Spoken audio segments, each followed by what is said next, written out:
The White House is dragging out the timeline for mass federal layoffs, even as Republican unease grows over using firings as leverage in the shutdown battle. But here's where it gets controversial. While the Trump administration initially planned to swiftly implement massive federal worker firings during the government shutdown, a shift in strategy is now underway because many Republicans and industry insiders recognize the political risks involved. According to officials familiar with the discussions, the White House has decided to delay sending out reduction in force, RIF notices, official terms for these layoffs, hoping the threat alone might push Democrats to negotiate. Despite this delay, the administration still aims to use layoffs as a pressure tool to break the deadlock, but with a more cautious approach. There is an increasing realization within the West Wing that the politics of mass firings, especially when we believe our shutdown messaging holds the upper hand, are better timed for later, one official explained. The thinking is that if more time passes before layoffs happen, it will be clear the Democrats left us no alternative. Also, we absolutely do not want to seem callous toward people losing their jobs. Originally, the White House planned to start these layoffs immediately once the government shut down. The Office of Management and Budget, OMB, led by Russell Vought, had last week already recommended which agencies should face the harshest cuts. Trump himself publicly described the shutdown as an unprecedented opportunity to reduce the size of the federal workforce, one of his top priorities. Many insiders viewed Trump's remarks as a strategic threat designed to force Democrats back to the negotiating table.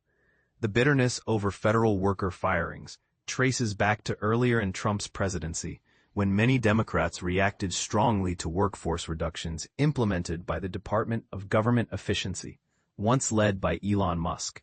Conservatives, including Trump, have long criticized what they perceive as an overly large and growing federal bureaucracy. Still, there is a broad consensus within the administration that if negotiations stall indefinitely, President Trump will have to follow through on layoffs to show fiscal responsibility.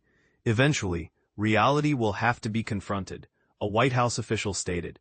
We must be responsible stewards of taxpayer funds, but we hope it won't come to that. Press Secretary Caroline Leavitt emphasized in a Monday statement that discussions about layoff only exist because Democrats voted to shut down the government in the first place. Trump echoed this frustration on Tuesday, warning he would soon announce which programs he plans to eliminate permanently if the shutdown continues. We have a lot of programs to cut, he told reporters, adding he wouldn't reveal details just yet, but promised announcements soon. The strategy's evolution is notably influenced by a growing number of Republicans expressing caution.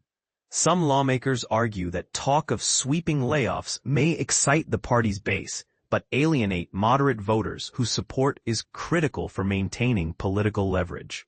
One House Republican remarked to CNN, "Slash and burn rhetoric turns off the middle and weakens our bargaining position." Another Republican put it bluntly, "We currently hold the moral high ground, but that could be jeopardized by mass firings." These concerns have been conveyed directly to the White House, confirmed by sources who say such discussions have taken place, with White House officials neither confirming nor denying them. Adding fuel to the fire, a draft White House memo leaked to the press revealed a potential plan not to pay furloughed federal workers for the duration of the shutdown, breaking from established precedent. Trump used this development to further pressure Democrats, but stopped short of committing to withholding pay.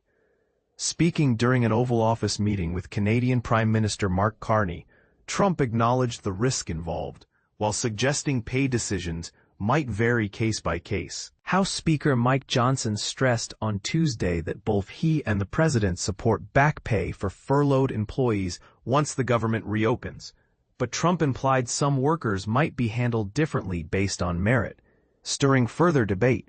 The onset of the shutdown saw Vought briefly alert House Republicans about imminent sweeping layoffs. Trump publicly highlighted his collaboration with Vought to decide necessary cuts, signaling alignment with the conservative Project 2025 agenda, a plan advocating major cuts to government spending, dismantling agency independence, and expanding presidential power. From the second day of the shutdown, Trump posted on Truth Social, but the radical left Democrats had handed him an extraordinary shot to downsize the federal workforce. Since then, the White House and OMB have been compiling targeted agency lists and consulting cabinet officials. Despite initial expectations to announce cuts around October 3rd, no mass firings have occurred yet, a development welcomed by some lawmakers like Georgia GOP Representative Austin Scott, who represents a large Air Force base affected by furloughs and advocates against layoffs, warning such moves would play right into Democratic narratives. Senator Tom Tillis echoed the political dangers by cautioning that signaling furloughed workers might lose back pay is a strategic blunder likely to demoralize dedicated federal employees and diminish public support. When asked if there was any workable compromise with Democrats to end the shutdown soon, Tillis was pessimistic, saying, "No, I don't think so." This evolving story raises crucial questions. Should political strategy take precedence over the livelihoods of federal workers caught in the shutdown crossfire? Could delaying mass layoffs truly help the administration's political position, or are they merely postponing an inevitable backlash? What do you think? Do these tactics serve the public interest, or are they just political gamesmanship? Share your thoughts and join the debate below.